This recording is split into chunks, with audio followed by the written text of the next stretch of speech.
Alors, il est temps maintenant de passer donc, à la troisième et dernière partie, donc la troisième thématique de cette soirée, le Grand Annecy en mouvement. Alors, ça va se passer de la façon suivante. En fait, il y a justement certains vice-présidents en charge des différentes thématiques qu'on abordera ce soir qui vont, à travers une vidéo, s'exprimer d'une petite dizaine de minutes.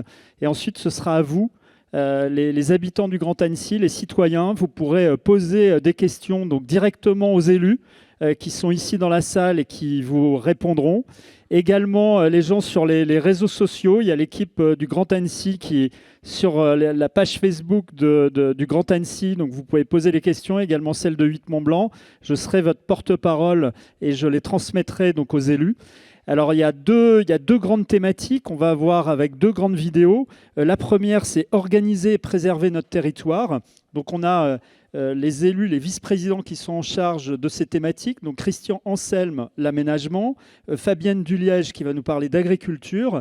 Pierre Bruyère qui va nous parler d'eau. Christian Rofil qui va nous parler de déchets. Et Didier Sarda qui nous parlera de mobilité. Donc, cette vidéo 10 minutes. Et après, un temps, les habitants du Grand Annecy, les citoyens qui sont là ou en ligne, posent directement les questions aux élus qui vous répondront. Voilà, c'est parti pour un peu moins de 10 minutes.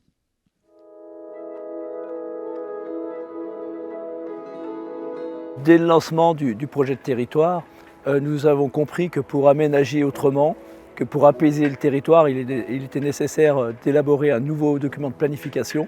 Donc nous sommes lancés avec les 34 communes dans l'élaboration d'un plan local d'urbanisme intercommunal qui prenne en compte les défis auxquels on est confronté, c'est-à-dire le logement, la mobilité et l'environnement. Les élus du Grand Annecy et donc notre présidente Frédérique Lardet ont souhaité porter une politique agricole ambitieuse. L'économie agricole est importante sur le territoire du Grand Annecy. Ce sont 270 exploitations agricoles et on a une agriculture qui est axée sur la production laitière et sur les filières d'excellence fromage avec ses AOP, IGP, mais également une agriculture qui se diversifie depuis quelques années sur d'autres productions. Notre agriculture contribue à la préservation de nos paysages, ce qui fait la qualité des paysages sur l'ensemble du Grand Annecy, et puis contribue aussi à la protection de l'environnement, puisque les prairies utilisées par les exploitations agricoles captent le carbone et c'est aussi important dans la protection de notre environnement. Nous traitons aujourd'hui environ 10 millions de mètres cubes d'eau et à travers ces 10 millions de mètres cubes d'eau, nous alimentons de l'ordre de plus de 200 000 habitants. Aujourd'hui, dans nos préoccupations, donc, nous avons fait plusieurs actions, notamment la désimperméabilisation, c'est-à-dire que nous avons notamment avec le lycée Baudelaire fait une opération, puisqu'aujourd'hui nous devons de garder l'eau sur le territoire. C'est-à-dire que nous devons garder 80% de l'eau sur notre territoire, et comme je le rappelle souvent, une goutte d'eau qui tombe sur de la terre peut être millénaire.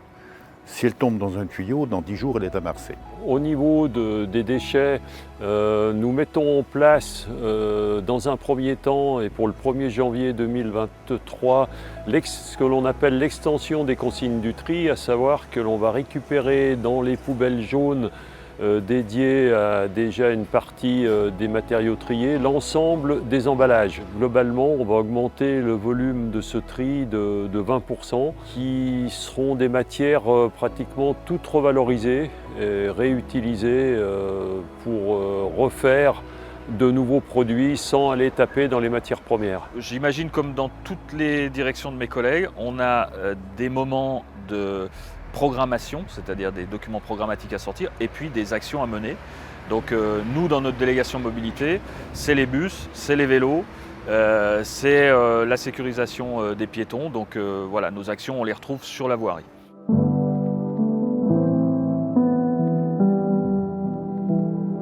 On a pris un engagement très fort, c'est que ce PLUI, on a dit qu'il serait bioclimatique. C'est la volonté de protéger les terres agricoles, de protéger l'espace naturel, de prendre pleinement en compte le réchauffement climatique et de mener des actions qui vont permettre de lutter contre ce réchauffement climatique. C'est aussi l'engagement de préserver la biodiversité. L'objectif, c'est à terme d'alimenter par le lac. Pourquoi ? Pour préserver nos ressources en eau et notamment les captages, pour redonner au milieu naturel l'eau qu'on prélevait pour l'alimentation.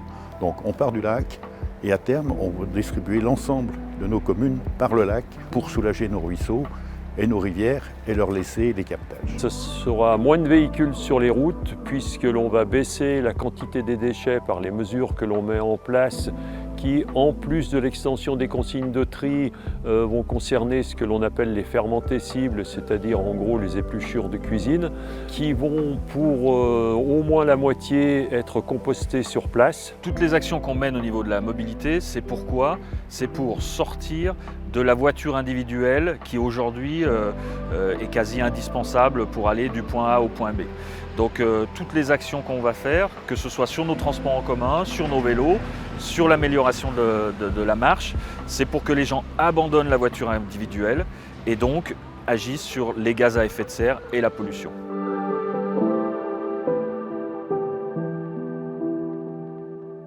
Un des objectifs majeurs qui est poursuivi par les élus, c'est de réduire fortement la consommation d'espaces agricoles et d'espaces naturels, ce qui va imposer une densification de la construction. Construire plus dense dans les centres-bourgs, dans les centres urbains, peut être accepté de construire un peu plus haut. C'est aussi prendre pleinement en compte la mobilité, construire là où il y a vraiment des transports en commun, il y a des possibilités de se déplacer de manière douce.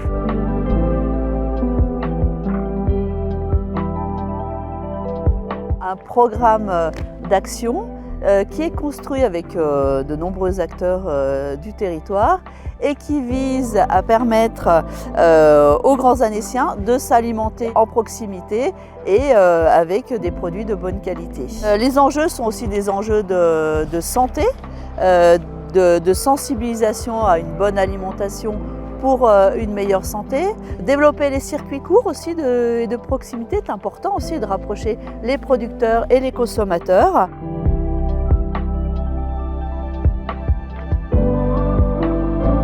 Nous avons souhaité dans notre feuille de route inscrire la protection des terres et notamment l'investissement dans des terres agricoles.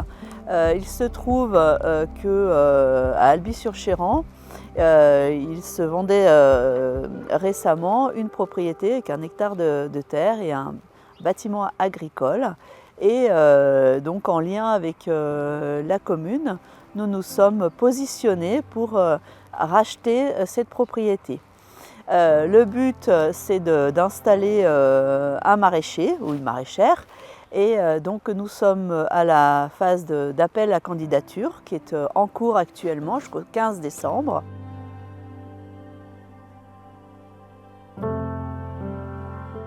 Nous avons fait le défi eau. Nous avons 120 foyers qui aujourd'hui, sur 4 mois, s'engagent à baisser de 15% leur consommation d'eau.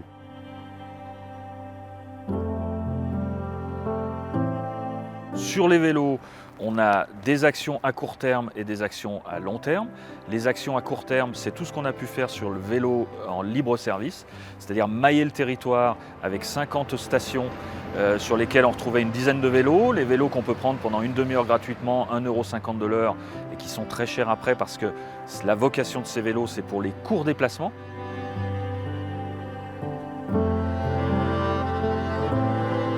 Schéma directeur cyclable, 427 km identifiés, a réalisé en 15 ans 77 millions d'euros d'investissement.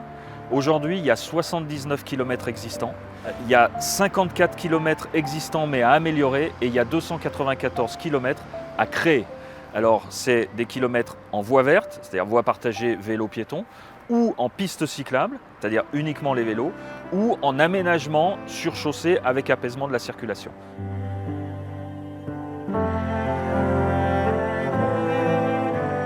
Le transport en commun en site propre intégral qui a été voté en 2021 par le Conseil d'agglomération. Depuis 1 mois maintenant, nous avons choisi le cabinet qui nous accompagne dans les études techniques fines pour vraiment voir exactement où il va passer, de quelle largeur il a besoin et si ça passe partout. Et en particulier, si on peut se servir du tunnel de la Puya pour faire passer ce transport en commun en site propre intégral. Donc les études ont commencé. Dans 1 an, nous aurons l'idée plus précise de où il va passer, avec quelle largeur. Quand est-ce qu'on monte dedans? On est toujours sur un objectif de monter dans quelque chose de significatif en termes de linéaire dans à peu près 6 à 8 ans, mais nous ne nous interdisons pas d'ouvrir certains linéaires à certains endroits où c'est plus facile d'aller vite. Donc des tronçons en site propre et le bus qui revient dans la circulation. Donc on ne sera pas encore à l'efficacité et l'efficience complète de cet outil, mais dès que nous aurons la possibilité d'être sur des linéaires significatifs, nous les mettrons en route.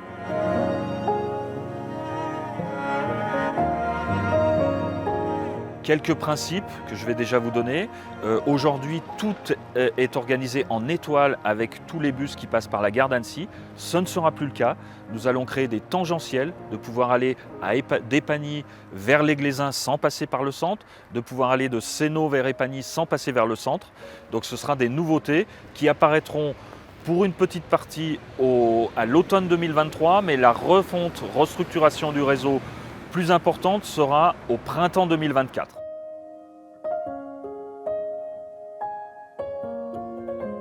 On parle moins maintenant de parking relais que de PEM, pôle d'échange multimodaux, c'est-à-dire des endroits où on va trouver plusieurs moyens de transport pour laisser sa voiture, monter dans un bus, laisser sa voiture, monter dans un train, laisser sa voiture, prendre un vélo. Donc ces PEM, le schéma directeur des PEM est en cours de réalisation. Nous avons identifié une vingtaine d'endroits potentiels avec nos collègues également du pays de Cruseilles et de Fierréus, donc du côté de Sillingy, parce que le bassin de vie, il est plus large que simplement les frontières de l'agglo. Donc nous discutons avec nos collègues pour que les voitures soient laissées très en amont et que l'offre alternative soit aussi très en amont. Donc normalement dans le mandat, on devrait sortir 2 de ces pôles d'échange multimodaux, donc à échéance de 3 ans maintenant.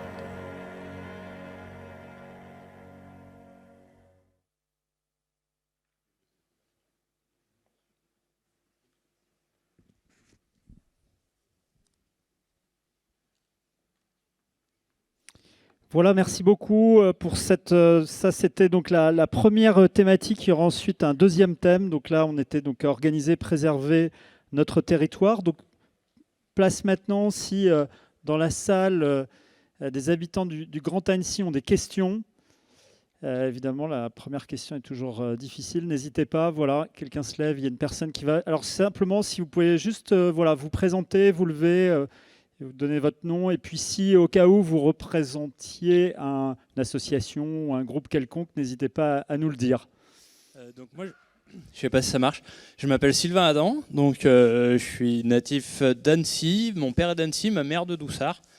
Je représente personne. Par contre, j'ai une question à la personne qu'on a vu parler au sujet des transports. Alors moi, j'ai une question, c'est qu'en fait, sur la rive gauche d'Annecy, on a vu s'élever d'énormes bâtiments de logement. En 3 ans, il s'en est construit énormément. Les gens les occupent aujourd'hui. C'est donc, dans un problème, il y a une cause et puis il y a des solutions. Donc là, on a augmenté la cause des bouchons et de la saturation des routes et on a rendu, enfin, on continue à rendre irrespirable la Puya. Je ne sais pas si vous êtes déjà couru à cette époque-là, quand il fait froid à la Puya, c'est juste irrespirable. Donc la cause, c'est des gens qui sont en mobilité, qui vont travailler. Et la solution qu'on a, c'est les transports. Et en fait, sur la cause, on a été très rapide avec des bâtiments qui sont construits très vite, enfin, après, de façon plutôt, il semble, réussie, puisque les quartiers sont jolis. Mais par contre, les solutions pour déplacer les gens, on reste plus évasif, c'est-à-dire avec des délais de solutions qu'on met en place entre 6 et 8 ans. Bon, voilà, je trouve que c'est un peu en contradiction avec la capacité qu'on a eue à générer du trafic. Et puis j'ai une deuxième petite aparté rapide. Je suis un grand utilisateur de vélo, je fais tout à vélo. Et ce qui a été mis en place avec les moyens, j'ai trouvé que c'est magnifique, mais je ne sais pas si la question c'est est-ce que vous êtes inspiré de ce que font les autres villes avec les vélos en libre service, puisqu'actuellement, je ne vais pas rentrer dans le détail, mais ces vélos sont dangereux puisque les freins, enfin, la façon dont ils sont entretenus ne permet pas de les utiliser dans l'espace urbain de façon sécurisée, quand on parle des freins, etc. Voilà. Donc la question, c'est est-ce que vous êtes inspiré de ce qu'ont fait les grandes villes avant vous pour mettre en place ce projet? Une réponse, je ne sais pas si Monsieur Mobilité, dit Sardin, c'est à vous. Bonsoir à tous.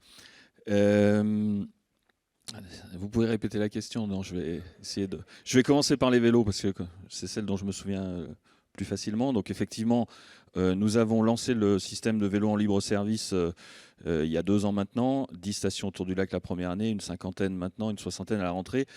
Nous nous sommes inspirés évidemment de ce qui se faisait. Le vélo Moka que nous avons maintenant, il équipe plusieurs flottes de VLS d'acteurs du marché, comme EcoVélo ou d'autres.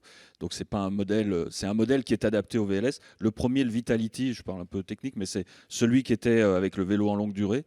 Il était un petit peu moins adapté, celui qui a le porte-bagages et tout ça. Donc, mais l'objectif maintenant, nous avons voulu monter le projet. Pourquoi? Parce que je vous rappelle, la présidente l'avait dit, plus jamais ça après les bouchons de 2020. Et nous avons des règles dans la sphère publique, de marché public, de cahier des charges, etc., pour répondre à une immédiateté qui était d'améliorer les transports, en particulier avec le vélo. On n'avait pas le temps matériel d'organiser une consultation avec un marché public. Donc on a monté un projet interne avec Vélonessi. Vélonessi, c'est une marque de la Cibra, avec des compétences locales. Et on s'est dit, du coup, ça nous permettra, au moment où on voudra élaborer le cahier des charges, d'avoir une idée très précise de comment les grands Annéciens et les touristes, puisque plus de 54% des gens en été utilisateurs de Vélonessi, c'est des grands Annéciens. Aujourd'hui, là, à cette époque, c'est quasi que des grands Annéciens, donc c'est un produit qui sert beaucoup. On en est à plus de 150 000 locations, j'avais le rapport de ce mois-ci. Encore 10 000 locations ce mois-ci, qui est un mois creux. C'était 1 000 l'année passée, en novembre l'année passée, 10 000 cette année, pour vous donner un exemple. Donc nous écrivons actuellement le cahier des charges pour aller chercher un opérateur du marché, parce que c'est très chronophage, et quand on voit qu'effectivement c'est un produit qui plaît, c'est un produit qu'on va étendre, ça va devenir quelque chose de très important dans la mobilité, comme je disais, la mobilité de maintenant en attendant les infrastructures. Donc voilà, et effectivement, les freins des Vitality et des Moka sont un peu durs. On a une équipe qui travaille tous les jours, qui rééquilibre les stations et qui s'occupe de tous ces projets de maintenance. Pour le transport en commun, donc en fait, votre question était plus sur l'urbanisation. Effectivement, nous sommes la première génération d'élus qui avons la responsabilité, mais en même temps la chance, d'avoir, c'est la même structure administrative, c'est l'agglomération du Grand Annecy, qui porte la mobilité et qui porte le PLU, donc le plan local urbanisme intercommunal. Jusqu'à maintenant, les PLU, ils étaient communaux, les voiries, elles étaient gérées par les départements ou les régions. Donc je pense que un des problèmes, enfin je le pense très franchement, c'est pour ça que le législateur a évolué dans sa façon de voir les choses. Un des problèmes, c'est que ce ne sont pas les mêmes qui donnaient les zones constructibles que ceux qui créaient la possibilité de se déplacer. Aujourd'hui, nous avons cette responsabilité. Nous avons et l'urbanisation et la mobilité à traiter. Alors effectivement, l'urbanisation, elle est issue des plans locaux d'urbanisme communaux. Donc il y a une inertie, ce qui a été autorisé et qui a été aussi renforcé en termes de... Qui est bien en général, mais qui est moins bien pour nous. C'est-à-dire qu'aujourd'hui, vous avez une règle nationale qui fait qu'une maison peut devenir un immeuble. Ça n'était pas du tout pensé au moment des PLU communaux, ça n'existait pas. Ça va dans le sens de préserver les terres agricoles. On densifie où c'est déjà urbanisé. Mais évidemment, le corollaire, c'est que ça concentre les gens au même endroit et que les voiries ne sont pas adaptées. Donc on a cette course contre la montre de réduire la possibilité de construire et d'augmenter la possibilité de se déplacer. Donc effectivement, on a 6-8 ans où on sera sur des mesures palliatives comme la gratuité des bus l'été qu'on a fait l'été dernier, comme le développement du vélo. On va foncer aussi sur l'autopartage, sur le covoiturage, etc. Mais notre responsabilité, c'est ce grand document programmatique. Et on commence effectivement par Douin-les-Glaisins sur le transport en commun en site propre intégral. Dans un an, on aura ces études, c'est ce que je dis dans la projection. Voilà, et comme je l'ai dit, les tronçons, dès qu'on pourra les ouvrir avec une ouverture significative. On ne va pas faire des pointillés de 100 mètres de long, ça n'aurait pas de sens. Mais on en saura plus dans un an. On partage votre frustration. Elle est pas issue elle est issue du puzzle qui intervenait sur les différents secteurs. Merci beaucoup. Merci Didier Sarda pour ces réponses. Peut-être une autre question avant de passer. Oui, madame. Bonjour. Oui, ça doit Bonjour, fonctionner. je suis Catherine, je suis une Dunoise, voisine de Marc Rollin. Je voulais en profiter, on m'a beaucoup parlé de mobilité et ce soir on fait une réunion en périphérie d'Annecy. Le parking est plein. Je me dis c'est dommage qu'on n'ait pas fait cette réunion en banlieue parce qu'on nous aurait permis, pour ceux qui le souhaitaient, venir en transport en commun.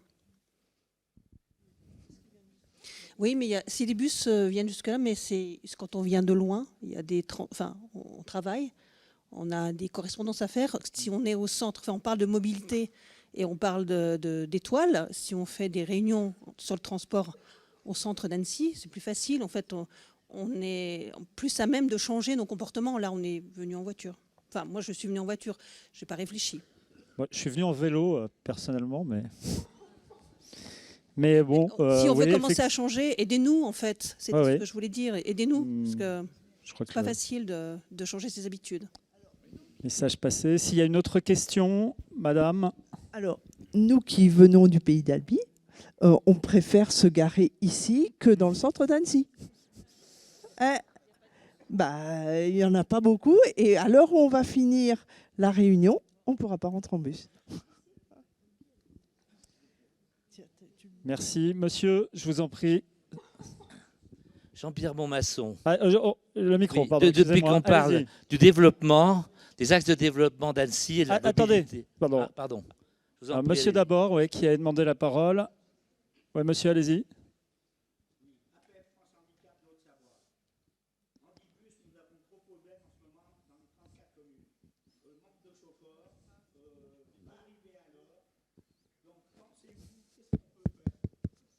Bon, je répète la question, monsieur. Il y a des soucis apparemment avec les handibus actuellement. Je ne sais pas, pardon de nouveau, Didier Sarda, notre monsieur mobilité sur handibus. Monsieur Pontus, ça fait plaisir de vous voir. Ça va donc, handibus, c'est mon collègue Jean-Louis Toé, qui est conseiller délégué au transport scolaire et puis qui est très au fait et qui est en charge du handicap à la ville d'Annecy aussi, mais il est handicapé ce soir par une opération. Effectivement, tout le réseau handibus et le transport TPMR va être couplé. Je parle trop déjà. C'est pour ça qu'ils m'ont interviewé et mis à l'écran. Vous avez compris. Oui, on va refondre tout ce qui est handibus avec le transport à la demande dès l'automne prochain. Là, on est sur le cahier des charges. Donc, on a bien conscience de ce manque sur handibus. Monsieur Pontus. Merci. Il faudrait que le CIAPH soit informé également. Le CIAPH, c'est la commission intercommunale de l'accessibilité et du logement. Et du logement, on n'en a jamais parlé, ça fait 3 ans presque, 2 ans. Alors le logement... On va en parler juste après, c'est l'autre vidéo, monsieur, justement. On va en parler. Peut-être, monsieur, oui. Oui, je reprends. Jean-Pierre Bonmasson. Alors, je vais poser une question concernant à la fois le développement, évidemment, la mobilité qui est liée. C'est qu'on a une réflexion intéressante, évidemment, sur Annecy, mais nous ne sommes pas seuls. Je rappelle, c'est-à-dire comment nous situons-nous par rapport au plan de développement départemental et par rapport au plan de développement du Rhône-Alpin en général, par rapport aux cités importantes que sont évidemment Grenoble, Chambéry et Genève. Et je n'ai jamais entendu parler des relations que nous pouvions avoir, sachant que le département a développé il y a quelques années un axe nord-sud dont les projets de mobilité ne parlent absolument pas aujourd'hui. Cet axe, il est évident, vous le constatez aujourd'hui, c'est l'importance des relations que nous avons avec Genève et avec Allonzier-Lacan et Genève. Merci. Frédéric Lardet va vous répondre. Oui, alors nous avons effectivement déjà la loi LOM qui nous a imposé au niveau des agglomérations de créer des bassins de mobilité. Donc c'est la région qui en est responsable. On vient enfin d'avoir la réponse de la région qui nous a validé notre bassin de mobilité, qui est constitué bien évidemment du Grand Annecy, de la communauté de communes des Sources du Lac, donc Faverges, du Pays de Cruseilles, de Fierréus, pour une partie, et de la communauté des communes des Vallées de Thône. Donc vous voyez que là-dessus, maintenant, on a notre bassin de mobilité, et ce qui va nous permettre effectivement de raisonner bien au-delà, dans un premier temps, du Grand Annecy. Déjà, d'avoir les domiciles travail en cohérence. C'est pour ça que Didier Cerda vous expliquait qu'on travaillait sur notamment les pôles d'échange multimodaux, plutôt que de prendre le risque de voir des pôles d'échange multimodaux de différentes communautés d'agglomération se regarder en face à face. C'est de mutualiser nos moyens et effectivement de les positionner là où c'est le plus judicieux d'une communauté de communes à l'autre. Donc ça, c'est la première chose. Ensuite, nous avons eu à plusieurs reprises, même avec les régions, puisque la région est aussi l'autorité organisatrice de mobilité pour les communautés de communes qui ne l'ont pas prise. Nous sommes autorité organisatrice au Grand Annecy. Par contre, par exemple, la communauté de communes des Vallées de Thône ne l'est pas et a laissé cette compétence à la région, comme les Sources du Lac. Donc nous négocions aussi en parallèle avec la région pour se coordonner, par exemple, sur le futur BHNS qui commencera pour notre part à Douin, mais qui ne doit pas s'arrêter à Douin et qui devra aller bien évidemment au-delà, c'est-à-dire on réfléchit à Doussard, à Faverges, en cohérence avec la région. Ensuite, côté Genève, on a eu l'occasion avec les 34 maires de rencontrer le président du canton de Genève. On est tous partis à Genève et avec Christian Dupessay pour effectivement parler relations genevoises, parce pour nous, c'est sur notre territoire, il va avoir des conséquences relativement importantes, puisque la Suisse annonce un besoin d'actifs du fait du papy-boom assez colossal. Ils annoncent pour l'ensemble de la Suisse plus d'1 million de besoins d'actifs qui viendront des territoires voisins, parce qu'eux ne sont pas en mesure de les produire. Hein. Donc ils viendront les chercher chez nous, ce qui veut dire que par exemple sur le canton de Genève, c'est un risque. Je dis bien un risque parce que derrière c'est quid en matière d'aménagement du territoire, d'avoir 200 000 frontaliers de plus pour l'Ain, la Haute-Savoie, la Savoie, parce que ça ne s'arrêtera pas sur l'Ain et la Haute-Savoie. Donc bien évidemment avec M. Antonio Hodgers, qui est le président de canton, on lui a posé pas mal de questions sur leur capacité à créer du logement pour que ça ne soit pas toute la Haute-Savoie, l'Ain et la Savoie qui soient contributeurs logement. Mais aussi, nous avons parlé aussi mobilité. Nous avons aussi des réunions régulières avec AREA, par exemple.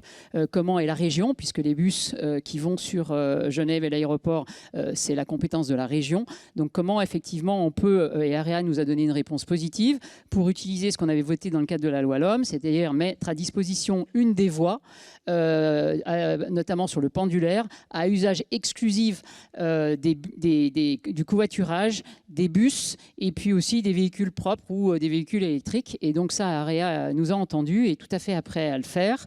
Maintenant, il faut qu'on arrive effectivement à négocier avec la région des navettes beaucoup plus importantes. C'est pour ça que le premier pôle d'échange multimodal, l'un des premiers que nous allons créer d'ici les 2 ans qui arrivent, sera situé sur Pringy, pour qu'on puisse effectivement avoir un premier pôle d'échange multimodal qui permette effectivement aux grands Annéciens de poser leur voiture et à partir de là, de prendre effectivement des bus de la région qui partiront directement sur Genève ou sur l'aéroport en cadence beaucoup plus importante. Donc tout ça, c'est encore une fois, nous ne sommes pas le seul opérateur. On a des compétences qui restent sur notre bassin, sur le Grand Annecy. Et après, effectivement, il faut avoir des discussions avec nos collègues de la région ou d'autres bassins de mobilité pour créer des infrastructures beaucoup plus fortes. Pareil sur la partie vélo, le département, parce qu'on parle aussi avec le département et la région. Le département, on a inauguré dernièrement le